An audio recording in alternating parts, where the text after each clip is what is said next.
Hi listeners, welcome to this month's episode of the HVMN Research Roundup. I'm your host, Dr. Brianna Stubbs. One of the best things about my job is that I can stay up to date with the latest science literature.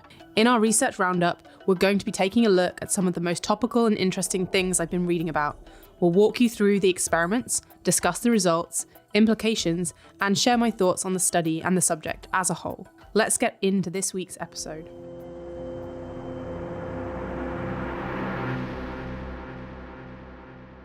Today, we're going to be thinking about the tick-tock of our biological clock.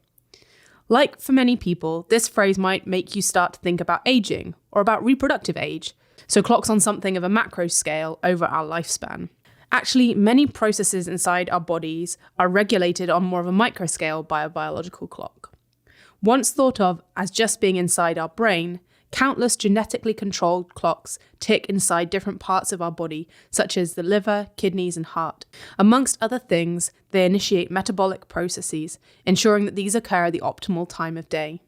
Internal processes that are triggered on a daily cycle are referred to as circadian, and they are traditionally linked to the light and dark cycle.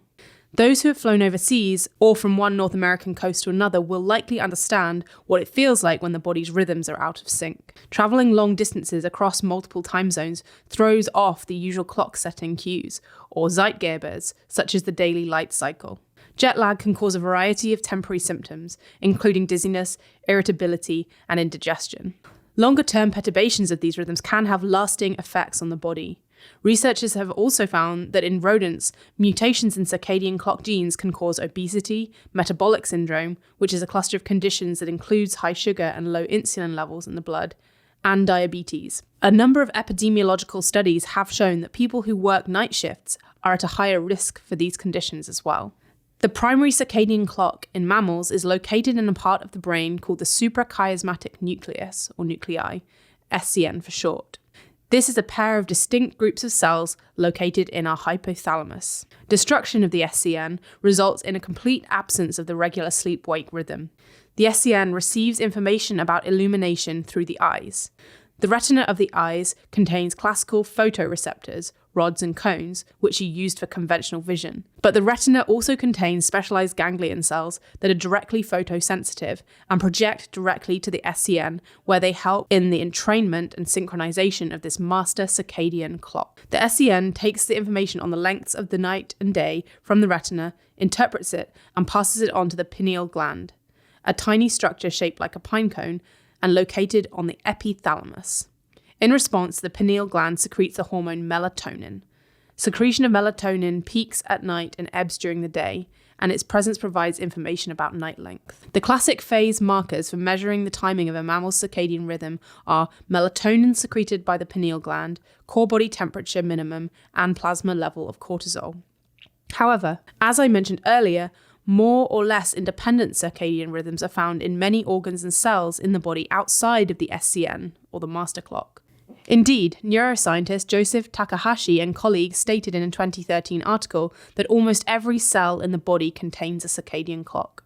Clock systems are a sort of a core primordial part of our genome that instruct and prepare our cells for the work of using nutrients, moving around, breathing, and other fundamental processes.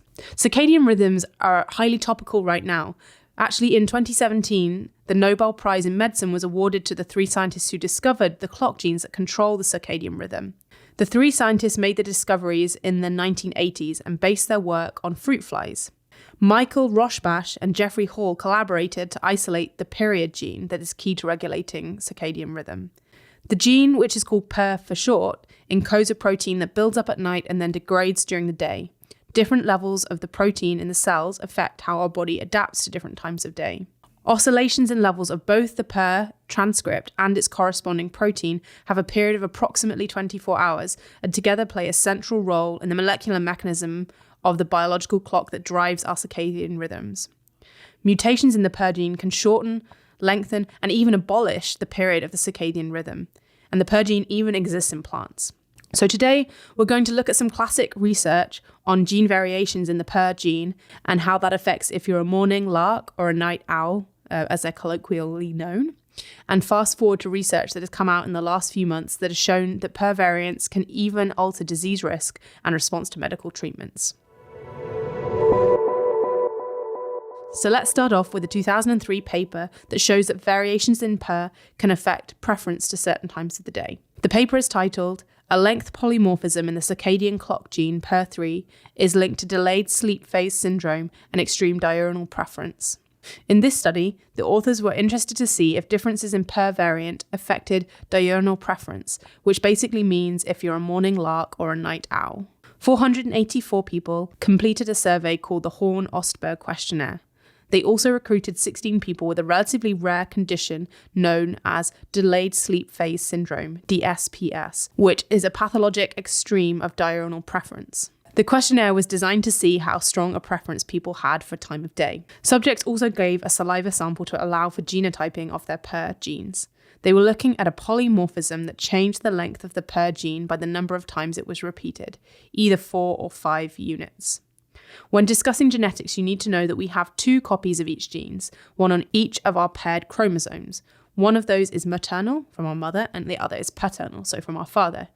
You can either be homozygous for a gene, meaning that you have the same variant in both of your copies, or heterozygous, meaning that you have a different variant in each copy. So in this study, people could be homozygous for 4 repeat variant of PER, homozygous for 5 repeat variant of PER, or heterozygous with 1 copy of the 4 repeat variant and 1 copy of the 5. From the healthy people, the researchers isolated the 7% of them with the most extreme morning preference, the 7% with the most extreme evening preference, and a control group with an intermediate preference. They found a trend that the 5 repeat variant of the PER gene was significantly more common in people with a strong morning preference, but was far less common in those with an evening preference. In fact, when you looked at the people with delayed sleep phase syndrome, so a pathological evening preference, there were no people who were homozygous with the 2 copies of the 5 repeat variant. The authors suggest that having 2 copies of the 5 repeat variant of PER is linked to morning preference, whilst having 2 copies of the 4 repeat would make you more likely to have an evening preference. This works probably because the repeated site is a place where the gene can be phosphorylated, which alters its activity. If you have an extra repeat, 5 versus 4, then you have more of a chance of this phosphorylation occurring. The authors say that understanding how PER repeat is linked to daytime preference may help us to diagnose people with clinical diurnal preferences, and may also provide a molecular target to help us modulate the biological clock. But maybe in the shorter term, the ability to tolerate night shift work, time zone transitions, and artificial time cues in a 24-hour society is likely to depend on the presence of specific clock gene variants, such as the one reported here. So, as gene sequencing becomes more common, perhaps you'll be able to give your boss a scientific reason for why you work best at 1 a.m. Next up, we've seen that we may have a greater chance of being a lark or an owl based on our PER genes, but what if there is more to it than that? What about if I told you that our PER variant would predict side effects and response to medical treatments? This was explored in a paper published just this month titled "Genetic Variants Predict Optimal Timing of Radiotherapy to Reduce Side Effects in Breast Cancer Patients." A study by genetic scientists at the University of Leicester in the UK showed that radiotherapy toxicity, which refers to the side effects from radiotherapy, can be reduced by scheduling treatment according to the body's circadian rhythm. The study tested 1,007 participants for 2 gene variants to decipher the nature of their circadian rhythms. One of the genes they were looking at was PER, the same gene that we discussed in the previous paper. All participants had either previously undergone a course of radiotherapy or were currently on one.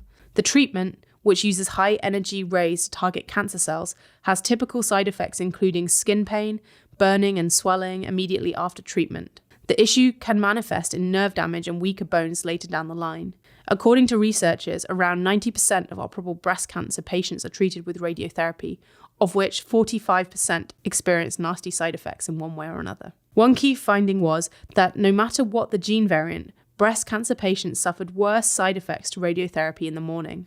They found that 24% of patients treated in the morning had bright red skin after radiotherapy, compared to 11% of those treated in the afternoon. Looking at people's gene variants showed that a bias towards eveningness with the 4 repeat PER variant made it more likely that you would get side effects if treated in the morning, with those who were 4 repeat homozygous experiencing increased toxicity if treated in the morning compared with the afternoon.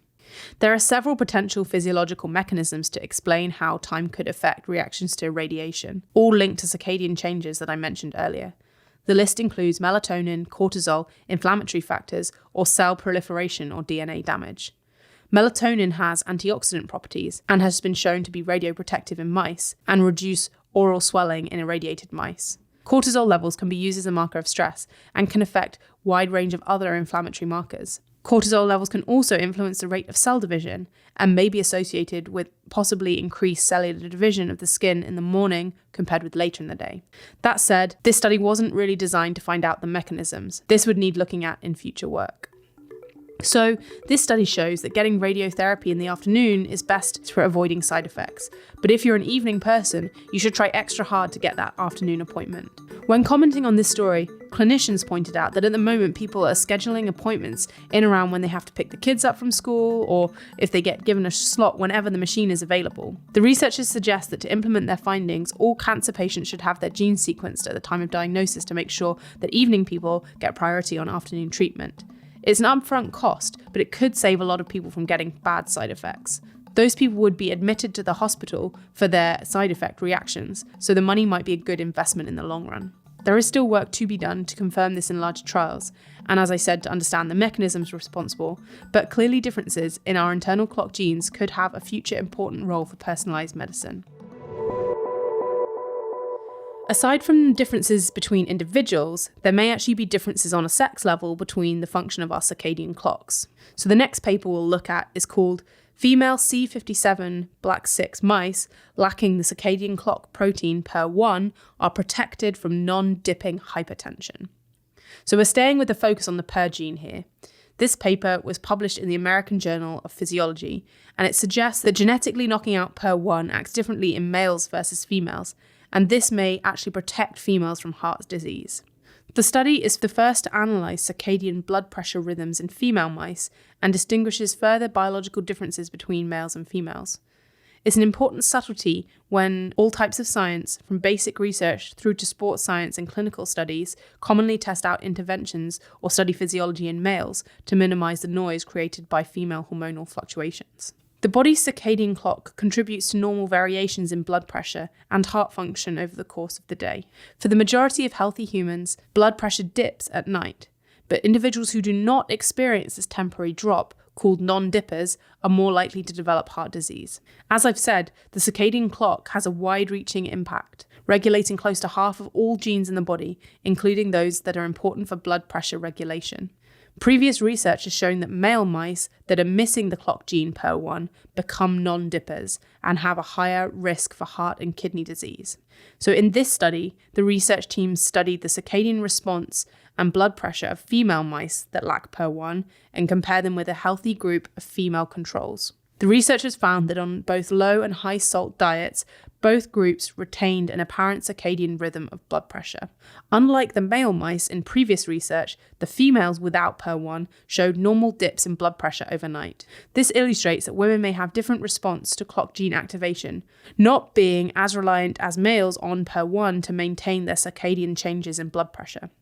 It isn't clear exactly how this maps into humans, especially as we don't ever knock out whole genes in people. However, the findings are consistent with research showing that premenopausal women are less likely to be non-dippers than men of the same age, and in general, females are protected compared with males with respect to cardiovascular morbidities. This study essentially represents an important step in understanding biological differences between males and females in the regulation of cardiovascular function by the circadian clock gene. So not only is there much to be done to understand how the clock genes alter physiology as a whole, but we also need to take into account that the responses could differ between men and women. So let's not overfit based on 50% of the population. To me, there's something poetic and beautiful about the idea of all of our clock genes in a state of constant flux together. It's amazing to think about how dynamic our genes are. Really, how we think about our DNA has changed over the years, from thinking of it as a static line of code to realizing that not only is DNA responsive to our environment, with things like exercise or ketosis being able to impact gene expression, but it also has this inbuilt rhythm, like a heartbeat, that has huge implications for our life and health. With the advent of consumer genetics, we might be able to accelerate the translation of our basic science understanding into meaningful observations about our own genetics. A few years ago, 23andMe researchers completed a genome-wide association study that uncovered 15 genetic variants associated with being a morning person. Some of the variants were in newly associated genes, but others were in genes with well-established influence on circadian rhythms, such as PER2. That said, PER genes are not part of their standard report as yet, but they can tell you about how variants in two genes, BTBD9 and ADA, may influence your ability to drift off into deep sleep and how likely you are to move about while you slumber. So hopefully our discussion today has given you something to sleep on. You should watch out for more discoveries that help us to optimize our life and our health based on our clock genetics. So that is all for this month's podcast Roundup, listeners. As always, please write in to podcast@hvmn.com with any questions, topic suggestions and feedback. You can also find me on Twitter @BriannaStubbs. HVMN also have a great line of health and performance products, including our new fasting aid, Keto Collagen Plus, and MCT oil powder. Visit www.hvmn.com/pod to check them out.